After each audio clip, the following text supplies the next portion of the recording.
Hello, everyone, and welcome back to this week's episode of the Rosa and Rubini podcast, Making Sense of This World. My name is Manas Chava, and as always, I'm really pleased to be joined by CEO and Head of Research, Brunello Rosa. Brunello, lots going on in the world, but never a quiet day for markets. You say in your newsletter this week, there's no peace for the world economy.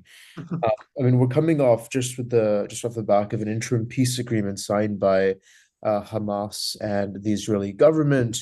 Uh, could you comment very quickly sort of on that deal and also the news that much to everyone's shock, Donald Trump did not win the Nobel Peace Prize?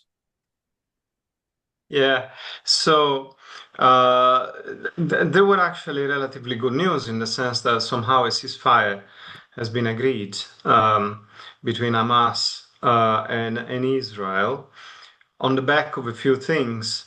Clearly, the attack by Israel to Doha was one of the key determinants. It was like crossing a red line that no one should ever have done. In fact, as we discussed previously, somehow Trump extended Article 5 of NATO to Qatar, while questioning it for European countries, he has extended to Qatar.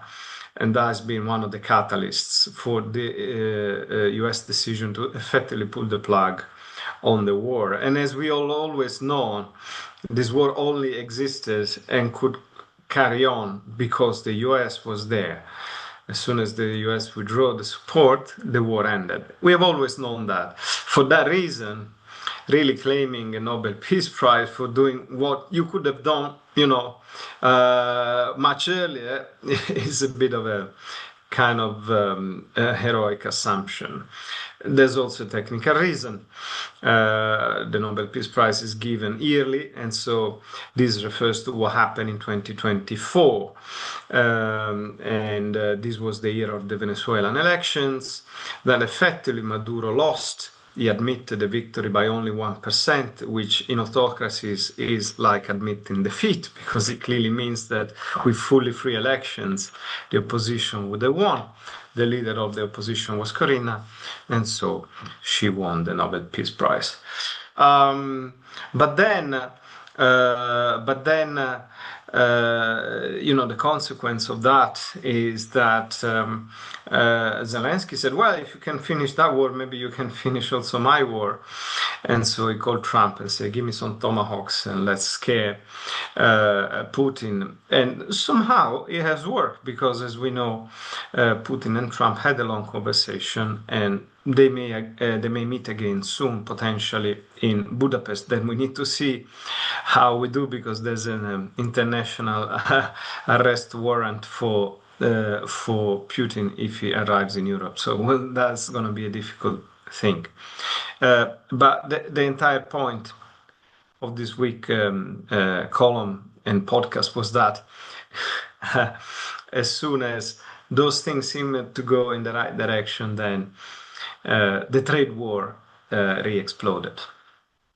And speaking of the trade war, it's something that we've been tracking for years now, and especially pointing to, rare earth materials becoming the nexus for confrontation in the Yeah. US-China relationship. We saw just last week Trump impose an additional 100% rate above what China is already paying. What Mm. prompted this escalation? Where will it lead? Yeah, so it was prompted by China's announcement. It was actually quite a technical announcement, nothing major, nothing political, but clearly it had massive political implications, which was China extended the list of restricted countries to which it would send its rare earths.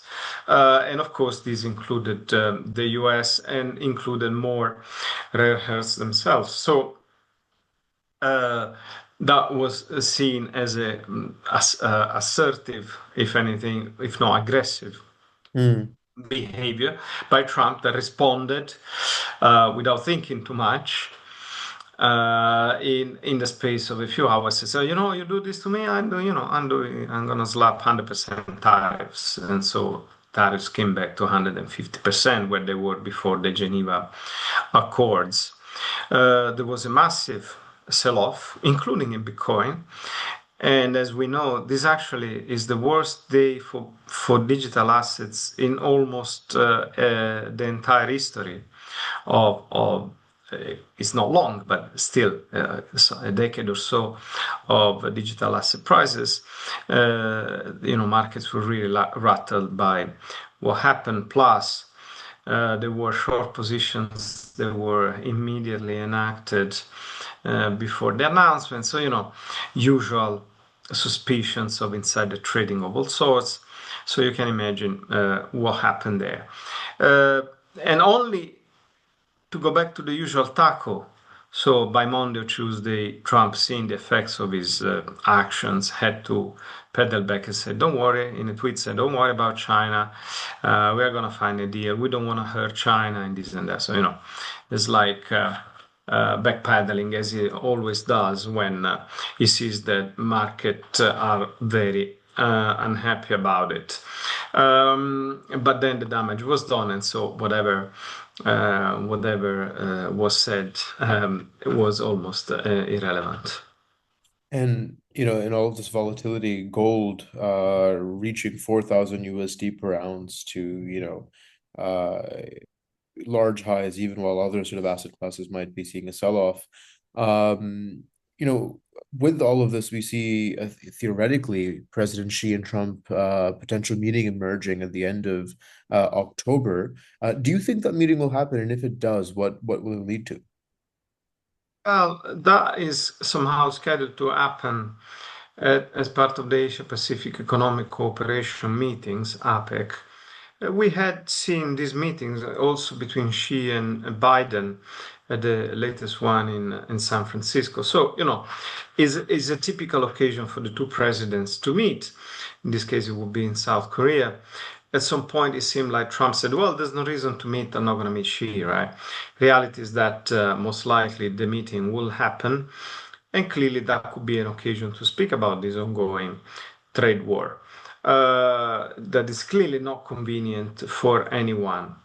Now, the real question, we discussed this during the summer, is going to be conducive to a sort of Yalta agreement because, Trump could meet in succession Putin for the Ukrainian story, as we discussed a minute ago, and Xi for the APAC meeting. And at that point, it's already kind of two bilateral conversations that eventually could become a trilateral and go back to the Yalta 2.0 as we discussed during the summer. That would be a pretty dangerous period, I think, because it would be kind of formalizing the spheres of influence, and therefore whatever is decided there then gets implemented.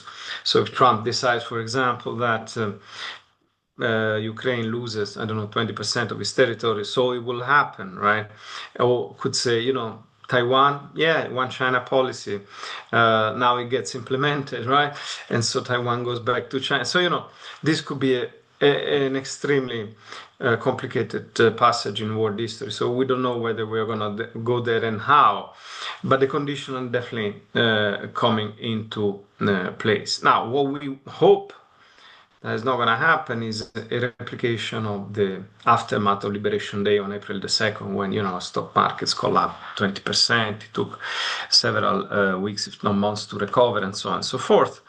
Also because it's not possible that as soon as something seems to go in the right direction, something else start going wrong. So, that's why I say there's no peace for the world economy, because while we have a sort of peace agreement, even if we know it's not a peace agreement, is at best a ceasefire, there's no peace for the global economy as the trade war reignites. But again, these are very volatile periods, and so there's always something along those lines that is expected to happen every day. Yeah, and enough signals that you've painted for the next few weeks and months ahead that we can see the volatility already coming. As always, Brunello, thank you so much for your time and insight. Thank you. Until next time.